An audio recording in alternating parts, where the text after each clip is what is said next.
Balita. Mga kabrigada, most wanted sa Sulu na sangkot sa pagpatay sa isang pulis at 3 iba pa napatay sa engkwentro. 4 na sundalo naman sugatan sa operasyon. Brigada Kath, Austria, i-brigada mo! Brigada! Patay sa isinagawang operasyon ng pinagsanib na puwersa ng militar at pulisya ang itinuturing na number 2 most wanted person sa Sulu na si Alganer Dahim alias Wangbu.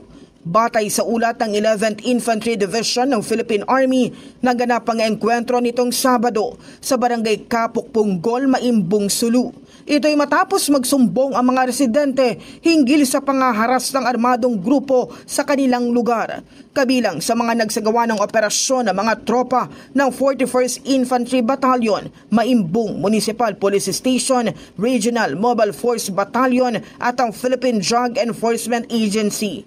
Na-recover ng mga otoridad sa lugar ang mga bala, magasin at war material. Si Dahim ay sangkot sa iba't ibang krimen kabilang ang pagpatay kay Colonel Hulasirim Kasim, dating Provincial Director ng Sulu Police Provincial Office noong 2009 at sa pagpaslang sa 3 miyembro ng isang pamilya sa Barangay Laba, Maimbong. Kabilang din siya sa mga itinuturong sangkot sa malakihang operasyon ng ilegal na droga sa Parang, Indanan at Maimbong. Samantala, 4 na sundalo naman ang nasugatan matapos tamaan ng shrapnel mula sa granada, ngunit agad isinailalim sa gamutan.